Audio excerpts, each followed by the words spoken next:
Ubur-ubur ikan lele. Akhirnya Ibu Irma Ceniago muncul le.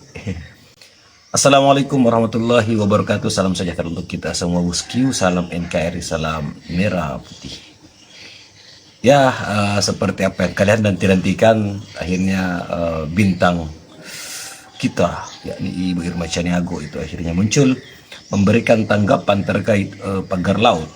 Yang tentunya kita tahu bahwa dia atau beliau pasti membela sang majikan yakni Pak Mulyono. Bahkan ia menyebutkan bahwa pagar laut ini ada semenjak sebelum tahun 2014. Berarti di zamannya Pak SBY kan, kalau gitu. Nah, itu menjadi argumen yang sangat-sangat agak neon dan menjadi kontroversi lagi. Oke bosku, mari kita simak videonya. Soal pagar laut, saya setuju dibongkar.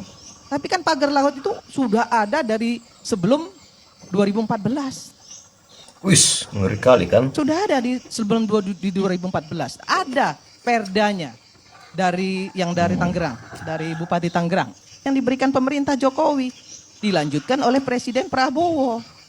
Apa? Subsidi listrik, subsidi BBM, kemudian ada yang namanya jamban sehat, ada yang namanya bedah rumah. Itu semua ada.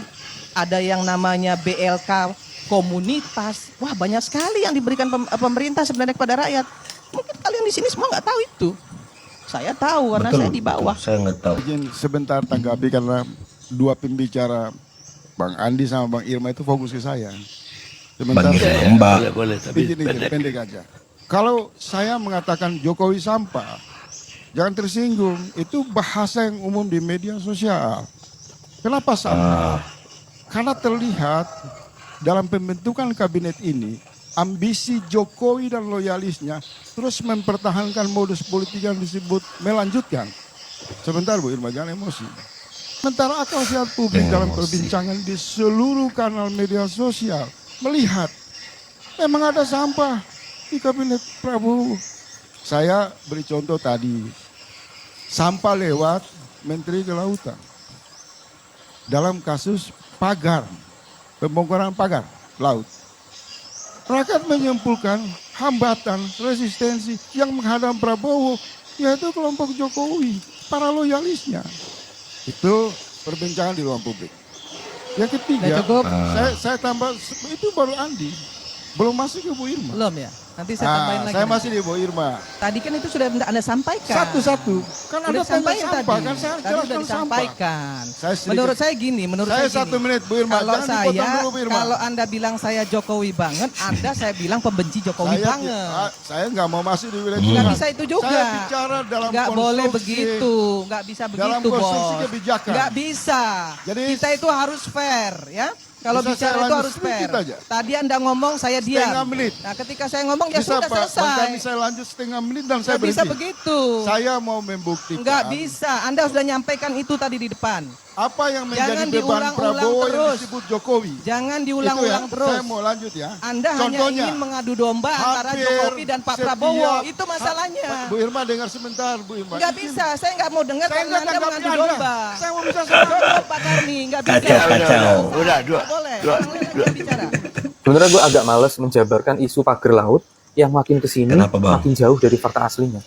Malah sampai ada yang ngawur ngarang cerita dengan ngebayar 100.000 per orang untuk bikin konten. Satu, narasi yang beredar itu menitik beratkan seolah-olah pihak Aguan itu salah. Padahal kita semua tahu, Aguan itu pengusaha, bukan politikus ataupun pembuat kebijakan dalam satu negara. Bener nggak tuh? Nah, pertanyaannya, gimana Aguan bisa punya HGB di atas laut sampai akhirnya dipagerin?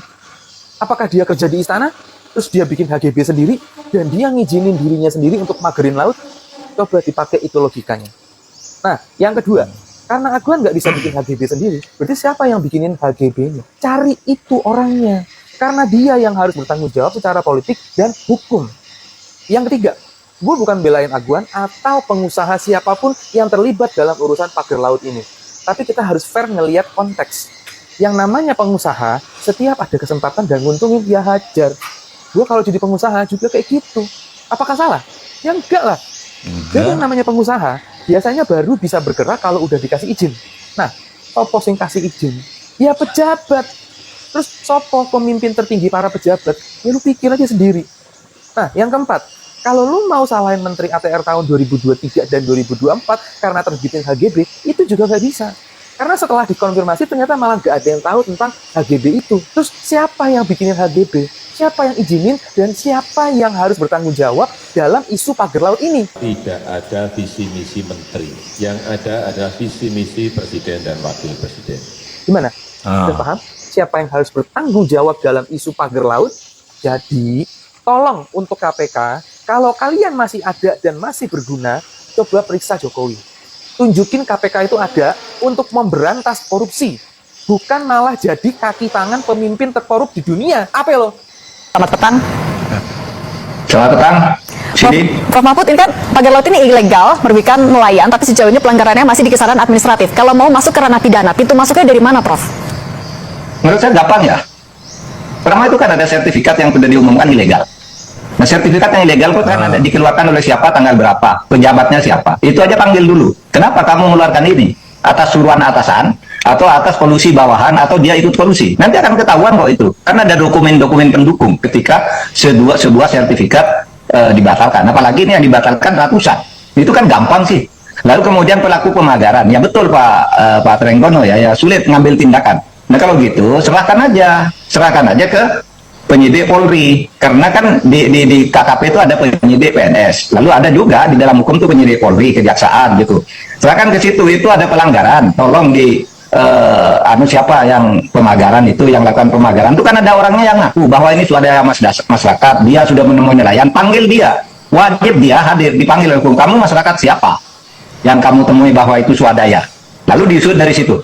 Menurut saya sih tidak sulit sih gitu, tapi ini selama ini kok saling lempar badan ya. Saya selalu mengatakan gini, menteri itu apakah itu Pak Hadi Cahyanto, apakah AHY atau Sofyan Jalil, tidak usah takut kalau dia tidak sengaja melakukan pelanggaran itu kan ada delegasi kewenangan di dalam hukum tata negara itu. Ini kewenangan dan tanggung jawab ini atas delegasi dari menteri ini kan gitu. Kalau dia tidak melakukan, tidak usah takut, katakan aja, tidak usah saling menghindar, serahkan. Yang tepat itu Nusron Wahid, bagus tuh, langsung dia bilang itu ilegal gitu. Nah, dia tidak terlibat gitu. Tetapi pasti ada yang terlibat, sampai ada 263 sertifikat ilegal baru di situ, baru di tempat yang Tangerang itu, belum di daerah-daerah lain di Indonesia.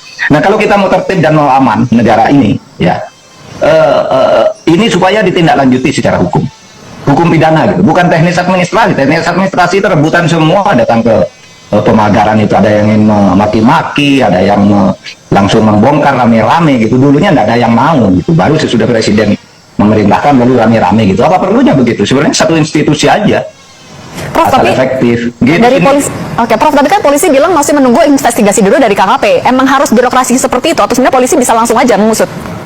Bisa.